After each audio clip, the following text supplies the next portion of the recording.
en mi programación, a la hora de escribir, jugué mucho con los márgenes por el tema para optimizar el espacio, ¿vale? Pero a la vez metí tabla y gráfico para que se viera sensación de amplitud. Si tú metes solo letra, letra, letra, al final pues la gente pues no lo lee. Es como cuando te tienes que leer los efectos adversos de un medicamento y te viene una hoja por delante y por detrás con letra minúscula y dices, tu madre mía, y tú nada más que buscas en los títulos a ver posología y ya está, y poco más, para irte al grano, no te lo lees entero, ¿vale? Entonces, cuando tú metes gráficas y metes tablas, lo haces más visual y el impacto visual, como comento aquí, pues es mayor, ¿vale? Está atrayendo a esa gente a que lea en lo que está escribiendo, ¿bien? Importante también, armonía en los colores, ¿vale? Y a mí, por ejemplo, el tema de los colores me ayudó a clasificar los contenidos y hacer algunas tablas que voy a mostrar ahora mismo. Por ejemplo, aquí, cosas que metí en la programación. Pues desglosé, hice un esquema sobre el objetivo general de etapa, el K, que es el más importante, relacionado con la salud en educación física. Pues lo hice de forma pues, gráfica, que se viera. Metí un gráfico sobre la relación porcentual en el perfil competencial, ¿vale? Aparte de meter la tabla, ¿vale? Y lo que os comento de los colores está aquí. Yo tenía todos los contenidos del bloque 1 estaban en color azul, los del bloque 2 en rojo, en amarillo estaban en el bloque 3 y en el bloque 4 estaban en verde, ¿vale? Entonces yo, por ejemplo, secuenciación de unidades didácticas, pues yo lo ponía con colores. Entonces, ¿eso qué es lo que hace? Pues te evita que tengas que añadir una columna más indicando el bloque de contenido, por ejemplo, y te da más espacio para añadir otra información, ¿vale? O hacer la tabla un poco más, con menos letras, ¿vale? Que no se vea muy apelotonado todo. Una cosa de lo que estoy muy orgullosa también es del nombre de la unidad didáctica, porque a veces me daban momentos de inspiración y bueno, digo, mira, pues resistiré sin ser inflexible, pues esa me gustó, la verdad, esa fue graciosa. O badminton, goodminton, pues digo, jolín, qué guay, qué imaginación tengo, ¿no? Bueno. Y el meter nombres graciosos pues también puede ayudar.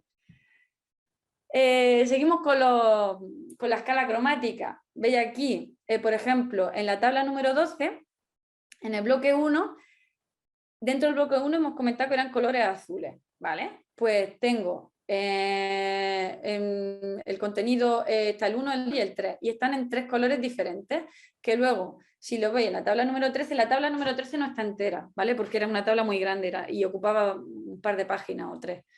Entonces solo he hecho una captura de pantalla del bloque 1, para que lo tengáis de ejemplo. Pues todos los estándares de aprendizaje relacionados con el primer contenido del bloque 1 están en el mismo color, ¿vale? Si lo veis, el 1.1, el 1.2, el 1.1.2, el 1.1.3, el 1.4 y el 5, ¿vale? El 2, igual, está en el mismo color, el 3 en el mismo color. Y eso, ya os digo, evita pues que tengas que meter otra columna más y es muy visual, ¿vale? ¿En qué se centró mi programación? Yo ya en la introducción de la programación comenté que me quería centrar en aumentar el grado de conciencia emocional de los estudiantes, mejorar el nivel de regulación de las emociones y desarrollar el autoconocimiento, autoestima y autoconfianza de los participantes, ¿vale? ¿Esto por qué lo hice así? Pues porque en su día me leí el libro de Irene Pellicer, que para mí fue revelador, el de la educación física emocional, y me di cuenta de que, ¿por qué? Porque es que estamos tratando con personas y esas personas están pasando por un periodo que es la adolescencia y un periodo pues muy complicado a nivel hormonal y pasan por situaciones que no son fáciles. Tienen un lío interno en su cabeza y en todo que pues que no le ayudamos si somos intransigentes con ciertas cosas y pensamos que nuestra materia siempre es la mejor y está por encima del resto y que tienen que estudiar porque sí, porque están en el instituto y tienen que estudiar, ¿no? Son personas y a lo mejor están pasando por momentos malos, ¿vale? También tenemos que tener en cuenta que hemos pasado por una pandemia. Bueno, estamos pasando por una pandemia y yo llevo varios años trabajando como interina y puedo aseguraros que el número de alumnos que tengo que enviar a que hable con la orientadora hoy en día no tiene nada que ver con lo que había hace unos años, ¿vale? La gente está tocada de la cabeza, por así decirlo, ¿vale? Ha causado muchos estragos en la pandemia a nivel psicológico, ya no solo físico, ¿vale? Y aparte yo pienso que, pues por desgracia, vivimos en una sociedad que está enferma, pienso, ¿vale? No es una sociedad sana. Entonces, si queremos un cambio en esta sociedad, pues tenemos la llave para que eso sea posible. Tenemos la suerte de poder estar en contacto con las personas que pueden cambiar esta sociedad el día de mañana, ¿vale? Por eso yo, por ejemplo, hice mucho hincapié en el trabajo cooperativo antes que en el competitivo. Y si metía alguna actividad competitiva o meto alguna actividad competitiva en mis clases, es para que ellos se motiven. Pero bueno, profesora, ¿y quién ha ganado? Pues no ha ganado nadie. Pero bueno, no, pero sí. Pero ¿tú te lo has pasado bien? Pues sí, pues ya está. ¿Para qué quieres saber si ha ganado o no? Pues entonces no le den más vueltas, ¿vale? Tenemos que intentar cambiar el chip de los alumnos y ver que en ellos está el cambio del futuro, ¿vale? Centrándome ya un poco más en la defensa ante el tribunal, yo doy el consejo de que defender la programación y la unidad didáctica, pues como si hubieras puesto todo en práctica y que todo funciona. Yo llegué allí diciendo, si yo he puesto todo esto en práctica y esto funciona de verdad, porque si se hace esto, y también los proyectos también tal, y yo no había puesto ni la mitad de las cosas en práctica, pero yo en ese momento, todo estaba puesto en práctica, por supuesto, y todo funcionaba. Y yo lo había mejorado a lo largo de los años, por supuesto, porque yo las cosas que no funcionan, pues las voy cambiando de un año para otro. Que es cierto que lo hago, pero en la programación, pues yo metí cosas, ideas muy inspiradoras que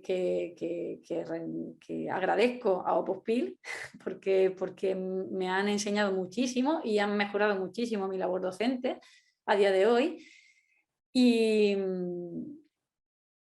yo en ese momento, yo convencidísima y convenciendo a todos los del tribunal que todo lo que yo hacía se podía llevar sin problema a la práctica, ¿vale? Cosa que yo, por ejemplo, en mis primeras oposiciones no era así. Yo llegué a mis primeras oposiciones proponiendo cosas que sí, yo les voy a enviar todos los días, me tienen que enviar, me tienen que hacer un trabajo de tal, me tienen que hacer una búsqueda de información y decírmela al día siguiente. No, al final yo eso lo hice pues porque no tenía ni idea de cómo era el día a día en el aula. Pero ahora sí lo sé y sé que no es factible, ¿vale? Otra cosa muy importante, aunque se saquen 3 bolas y desechéis alguna unidad didáctica que sepáis que lleváis más floja y que no vais a exponer, seguro, porque yo así lo hice, yo había unidades didácticas que sabía que no iba a exponer porque no me terminaba de convencer alguna idea o no sé, o los ejercicios pues, no eran tan llamativos. Por ejemplo, yo hice una unidad didáctica de calentamiento y un calentamiento, pues yo no era llamativo, no tenía nada que destacarse sobre una unidad didáctica de otra cosa, ¿vale? Entonces, yo la deseché desde el principio, pero siempre yo lo llevaba preparado, ¿vale? Porque de hecho a mí, en la defensa ante el tribunal, no me preguntaron sobre la unidad que yo expuse, me preguntaron sobre otra unidad didáctica. Por ejemplo, una pregunta que me hicieron fue, yo expuse una unidad didáctica de nutrición, ¿de acuerdo? Que, por cierto, saqué la idea de otra opositora, de otra chica opositora que sacó plaza con Opospil, Yolanda Silveira, creo que se llamaba, que le agradezco enormemente esa grandiosa unidad didáctica porque fue muy chula y a mí me encantó desde el principio y dije yo, esta unidad didáctica tiene que ir en mi programación porque me encantó, ¿vale? Pues me preguntaron, por ejemplo, pues en la unidad didáctica de relajación, ¿qué haría usted si un alumno no quiere participar y se ríe en clase? ¿Qué haría en esa situación? Pues claro, pues dice, pues si yo he puesto sobre nutrición, ¿por qué me preguntan sobre esto? Pero claro, es que está en la programación.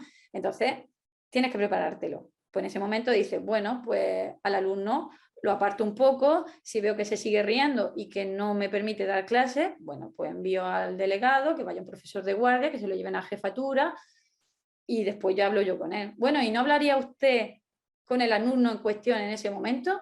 Y entonces, pues yo le digo, pues no, porque no me puedo centrar en un alumno y dejar a 30 alumnos que se están portando bien y que están haciendo la unidad didáctica, no los puedo dejar solos. Y no puedo dejar no puedo dejarlos que no hagan la unidad didáctica, que no hagan esa actividad, ¿vale? Porque al que tengo que penalizar es a una persona, no a los 30 restantes, ¿vale? Otra cosa que me preguntaron fue sobre los proyectos. Bueno, señorita, ¿y usted cuándo prepara los proyectos? Porque claro, un proyecto no es una persona que lo prepara, son varias personas y no son del mismo departamento, son de departamentos diferentes. En ese momento, pues es que yo ya sabía cómo lo iba a hacer, porque yo me estructuré en mi cabeza cómo iba a ser mi curso, ¿vale? Entonces yo le dije, bueno, pues que en los primeros 15 días de septiembre, ¿vale? Que es cuando se hacen las recuperaciones, que es cuando, bueno, se organiza un poco, empieza a organizar la programación y tal, y no hay tanto trabajo, y no hay trabajo en el aula físicamente, pues en esos momentos que los profesores tienen un poco más de tiempo, es cuando se aprovecha para organizarse. Yo es lo que le respondí. Repito, insisto, no he hecho nunca un proyecto, porque a día de hoy todavía no he encontrado a compañeros en mi centro, en el centro en el que estoy, que quieran hacer proyectos, ¿vale? Pero yo así en mi cabeza es como me lo planteé y se ve que le gustó la respuesta porque no me hicieron más preguntas y dijo, ah, vale, sí, de acuerdo, ¿vale? Que recuerde de más preguntas que me pudieron hacer que os puedan ayudar. Me preguntaron